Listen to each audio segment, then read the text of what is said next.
Good afternoon, internets. This is Catherine with EVs of Nevada, and I am making this video right now because a subscriber had a content request. So, Mr. Tony asked if I could talk a little bit about the technique known as one-pedal driving in cars like the Chevy Volt, and discuss a little bit of what that means. So this car has PRNDL on the selector, just like you're used to your normal Prindle.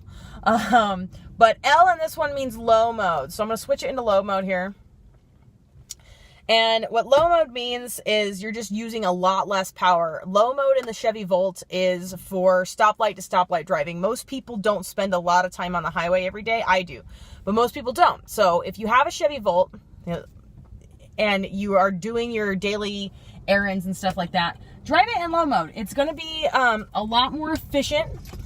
You're going to get more distance out of the same amount of electricity. And the nice thing about low mode is when you take off the accelerator, it provides a whole bunch of drag on the motor. So you actually, I made a video about regenerative coasting, which I'll put the link for in the description here. The regenerative properties of coasting in low mode are going to be a lot more than the amount of electricity that you're going to regenerate if you're just coasting in drive mode.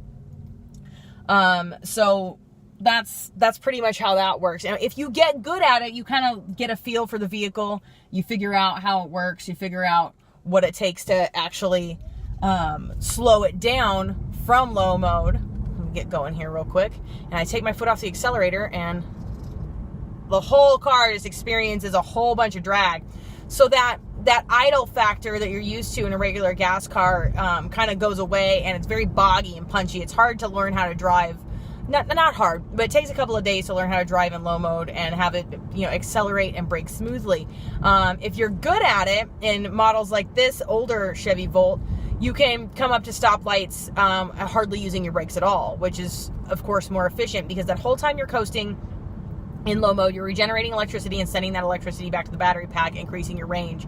You're putting less wear and tear on your brakes, which is great, but also anytime you get the car moving and then you hit your brakes, that is energy that is lost. Now you can use that principle to hypermile your gas vehicles. I always did before. Any energy you put into getting the car going that you then bleed off with the brakes is energy that's gone, that you wasted. So anytime you stop, that you come to a stop naturally without having to touch the brakes, you have not wasted any energy.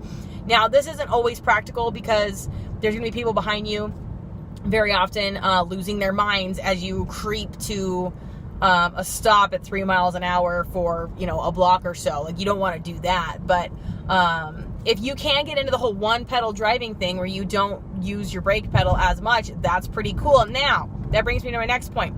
I drive an older Chevy Volt, Gen 1, 2012 Chevy Volt Premier, which I absolutely adore. But in the new Chevy Volt and also in the Chevy Bolt with a B, they have a regen paddle, sort of like a floppy paddle gear shift right behind the steering wheel of the vehicle. And what that does is it functions as more or less a second braking device.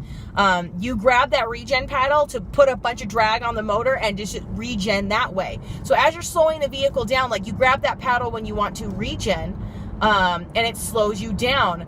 Many people are reporting that they can go without actually using the brakes, just using the regen paddle more than 50% of the time. There are some users reporting more than 80% of the time they don't need the brake pedal at all. They're never going to have to replace their brake pads. It's amazing bit of technology. It's something I really wish this car had. One of the only modifications, not that I could make the modification, but if I could, in Fantasyland, change anything about this Chevy Volt, that I am driving right now that I'm totally adore, is I would pretty much just add that's the only thing missing. Also, the Nissan Leaf. I gave a bunch of information about the Nissan Leaf yesterday. I'll put that link in the description too. But the Nissan Leaf, the new generation that's coming out in 2018, has something called the green pedal. Or e-pedal. Are they calling it the green pedal or e-pedal? Don't quote me on that. It's one of the two. But it's a third pedal that is, on the floorboard along with your brake and your gas, but rather than it being the clutch, it's this sort of secondary brake that functions the same way as that paddle I just told you about on the Chevys. and it's to regen. So it, you know, throws that extra drag in there and engages a clutch in order to spin a generator to slow you down. It turns your kinetic energy moving forward and the kinetic energy of the wheels into kinetic energy on a generator that makes a little bit of electricity, sends that electricity back to your battery pack, and you can slow your vehicle down without having to use the brakes, and you know, adding to your range and efficiency. These are amazing features, and users of those are expected. I mean, Nissan says that users can, once they get the hang of it, can expect to go without their brakes, you know, as much as 90% of the time. That's incredible regen. So, you know, there's different options for different vehicles you have out there. I'm in an older Chevy Volt. I get the idea that Tony probably is too. Hi, Tony. Because he's talking about discovering driving in low mode. Now, I'm about to get on the freeway here in a second. You do not want to run your car in low mode on the freeway. There's two different gears, and it's a much smaller gear in low mode, and you don't want to just spin the absolute crap out of that on the freeway.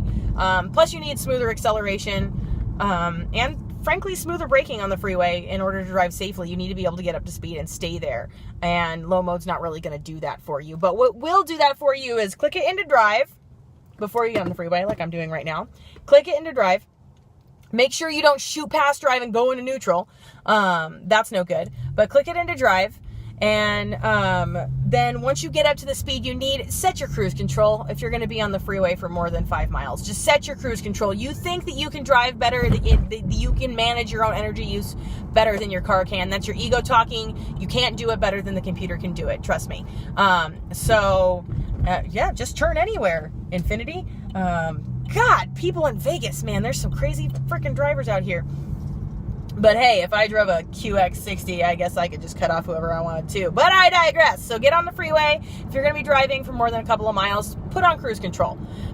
The car will use exactly the amount of energy that it needs to keep you at whatever you set it at. Hopefully you set it right at the speed limit. And that's it. It won't use more than that. It's going to drive more efficiently than you can. So this is going to do two things. One, this is going to save you power and increase your range, but also this is going to keep you from ever getting a speeding ticket. You don't want to get a speeding ticket in an electric car or a hybrid, especially not in Las Vegas, because, well, Metro's going to make fun of you.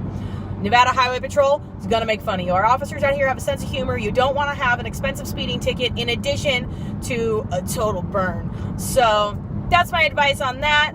I think that's pretty much all I have to say about the one-pedal driving thing. Tony, I hope that answered your content request. If not, go ahead and let me know in the comments. Anybody else? Do you have anything else you want to hear about? Anything else you'd like discussed about electric vehicles, about hybrid vehicles, about vehicles in general, about things that aren't even about vehicles? Go ahead and let me know. Also, EVs of Nevada on Instagram, EVs of Nevada on Twitter, EVs of Nevada Facebook page, all that good stuff, all going to be linked in the description below. My name is Catherine. This is EVs of Nevada. Please like, subscribe, all that good stuff. Have a great day, everybody.